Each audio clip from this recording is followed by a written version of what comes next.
الرحیم شمع رسالت صلی اللہ علیہ وآلہ وسلم نبوت کا 13واں سال، اور جب دوسری بیعت عقبہ مکمل ہوئی اور اسلام کفر و جہالت کے صحرا میں اپنا ایک وطن کی بنیاد رکھنے میں کامیاب ہونے جا رہا تھا، اور یہ اب تک کی سب سے زیادہ اور بڑی کامیابی تھی جو اسلام نے اپنی دعوت کے آغاز سے لے کر اب تک حاصل کی تھی۔ رسول اللہ صلی اللہ علیہ وآلہ وسلم نے مسلمانوں کو اجازت مرحمت فرمائی کہ وہ اپنے اس نئے وطن کی طرف ہجرت کر جائیں، یعنی یثرب کی طرف۔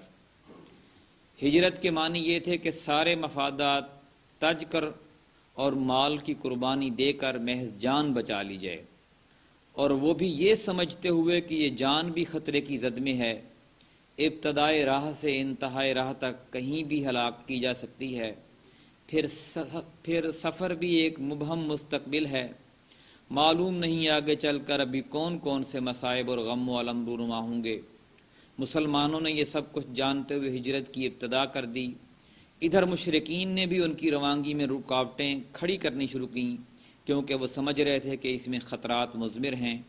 ہجرت کے چند نمونے میں آپ کے سامنے رکھتا ہوں، 2-3 واقعات کہ کس طرح مسلمانوں کو ہجرت میں مشکلات آئیں۔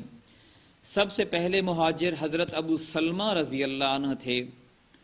انہوں نے بیعت عقبہ کبریٰ سے 1 سال پہلے ہجرت کی۔ ان کے ہمراہ ان کے بیوی بچے بھی تھے۔ جب انہوں نے روانہ ہونا چاہا تو ان کے سسرال والوں نے کہا کہ یہ رہی آپ کی بیگم، اس کے متعلق تو آپ ہم پر غالب آ گئے، لیکن یہ بتائیے کہ یہ ہمارے گھر کی لڑکی آخر کس بنا پر ہم آپ کو چھوڑ دیں کہ آپ اسے شہر شہر گھماتے پھریں۔ چنانچہ انہوں نے ان سے ان کی بیوی چھین لی۔ اس پر ابو سلمہ کے گھر والوں کو تاؤ آ گیا، اور انہوں نے کہا کہ جب تم لوگوں نے اس عورت کو ہمارے آدمی سے چھین لیا تو ہم اپنا بیٹا اس عورت کے پاس نہیں رہنے دے سکتے۔ چنانچہ دونوں فریق نے اس بچے کو اپنی اپنی طرف کھینچا، جس سے اس کا ہاتھ اکھڑ گیا، اور ابو سلمہ کے گھر والے اس کو اپنے پاس لے گئے۔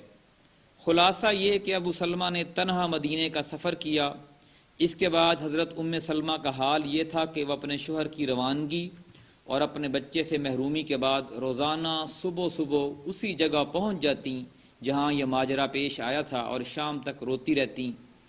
اسی حالت میں 1 سال گزر گیا۔ بالآخر ان کے گھرانے کے کسی آدمی کو ترس آ گیا، اور اس نے کہا کہ اس بیچاری کو جانے کیوں نہیں دیتے، اسے خواہ مخواہ اس کے شوہر اور بیٹے سے جدا کر رکھا ہے۔ اس پر ام سلمہ سے ان کے گھر والوں نے کہا کہ اگر تم چاہو تو اپنے شوہر کے پاس چلی جاؤ۔ حضرت ام سلمہ نے بیٹے کو اس کے ددیال والوں سے واپس لیا اور مدینہ چل پڑیں۔ اللہ اکبر! یہ کوئی 500 کلومیٹر کی مسافت کا سفر، اور ساتھ میں اللہ کی کوئی مخلوق نہیں۔ جب تنعیم پہنچی تو عثمان بن ابی طلحہ سے ملاقات ہوئی۔ اسے حالات کی تفصیل معلوم ہوئی تو مشایت کرتا ہوا مدینے پہنچانے لے گیا، اور جب قباء کی آبادی نظر آئی تو بولا تمہارا شوہر اس بستی میں ہے، اس میں چلی جاؤ، اللہ برکت دے۔ اس کے بعد وہ مکہ پلٹ آیا۔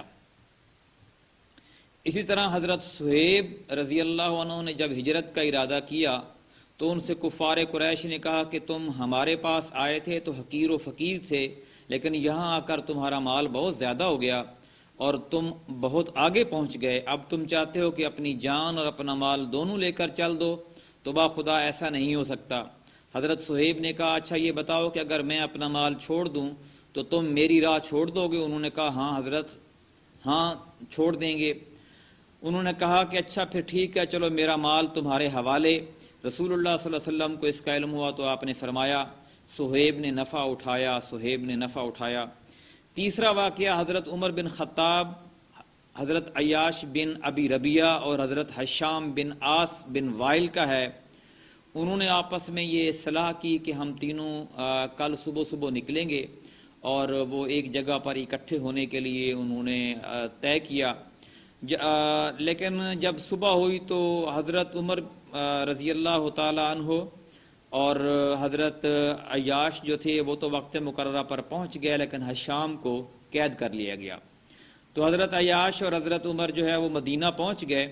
پھر جب یہ دونوں حضرات مدینہ پہنچے، قباء میں اترے، تو عیاش کے پاس پیچھے سے ابو جہل اور اس کا بھائی حارث پہنچے۔ ابو جہل بھی ان کا بھائی تھا ماں کی طرف سے، یعنی تینوں کی ماں ایک تھی۔ ان دونوں نے یعنی ابو جہل نے اور اس کے بھائی حارث نے عیاش سے کہا کہ تمہاری ماں نے نظر مانی ہے کہ جب تک وہ تمہیں نہ دیکھ لے سر میں کنگھی نہ کرے گی اور دھوپ چھوڑ کر سائے میں نہ آئے گی۔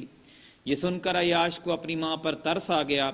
حضرت عمر رضی اللہ عنہ نے یہ کیفیت دیکھ کر عیاش سے کہا، عیاش دیکھو خدا کی قسم یہ لوگ تم کو محض تمہارے دین سے فتنے میں ڈالنا چاہتے ہیں، لہذا ان سے ہوشیار رہو۔ خدا کی قسم اگر تمہاری ماں کو جوؤں نے اذیت پہنچائی تو وہ کنگھی کر لے گی، اور اسے مکہ کی ذرا کڑی دھوپ لگی تو وہ سائے میں چلی جائے گی۔ مگر عیاش نہ مانے، انہوں نے اپنی ماں کی قسم پوری کرنے کے لیے ان دونوں کے ہمراہ نکلنے کا فیصلہ کر لیا۔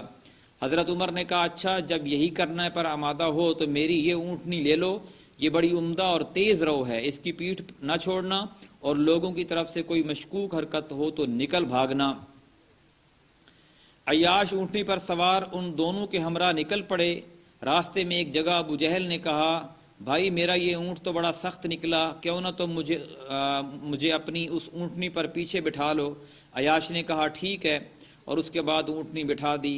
ان دونوں نے بھی اپنی اپنی سواریاں بٹھائیں تاکہ ابو جہل عیاش کی اونٹنی پر پلٹ آئے، لیکن جب تینوں زمین پر آ گئے تو یہ دونوں اچانک عیاش پر ٹوٹ پڑے اور انہیں رسی سے جکڑ کر باندھ دیا، اور اس بندھی ہوئی حالت میں دن کے وقت مکہ لائے اور کہا کہ اے اہل مکہ، اپنے بے وقوفوں کے ساتھ ایسا ہی کرو جیسا ہم نے اپنے اس بے وقوف کے ساتھ کیا ہے۔ عازمین ہجرت کا علم ہو جانے کی صورت میں ان کے ساتھ مشرکین جو سلوک کرتے تھے اس کے یہ 3 نمونے ہیں جو میں نے آپ کے سامنے پڑھے ہیں، لیکن ان سب کے باوجود لوگ آگے پیچھے پے در پے نکلتے ہی رہے۔ چنانچہ بیعت عقبہ کبریٰ کے صرف 2 ماہ چند دن بعد مکہ میں رسول اللہ صلی اللہ علیہ وسلم، حضرت ابو بکر صدیق اور حضرت علی ابن ابی طالب کے علاوہ کچھ ایسے مسلمان ضرور رہ گئے تھے جنہیں مشرکین نے زبردستی روک رکھا تھا۔ ان دونوں حضرات کو بھی رسول اللہ صلی اللہ علیہ وسلم نے روک رکھا تھا۔ رسول اللہ صلی اللہ علیہ وسلم نے بھی اپنا ساز و سامان تیار کر کے روانگی کے لیے حکم خداوندی کا انتظار کر رہے تھے۔ حضرت ابو بکر رضی اللہ تعالی عنہ کو رخصت سفر بھی بندھا ہوا تھا۔ صحیح بخاری میں حضرت عائشہ روایت کرتی ہیں کہ رسول اللہ صلی اللہ علیہ وسلم نے مسلمانوں سے فرمایا، مجھے تمہارا مقام ہجرت دکھلایا گیا ہے، یہ 2 پہاڑوں کے درمیان واقع ایک نخلستانی علاقہ ہے یعنی مدینہ۔ اس کے بعد لوگوں نے مدینہ کی جانب ہجرت کی۔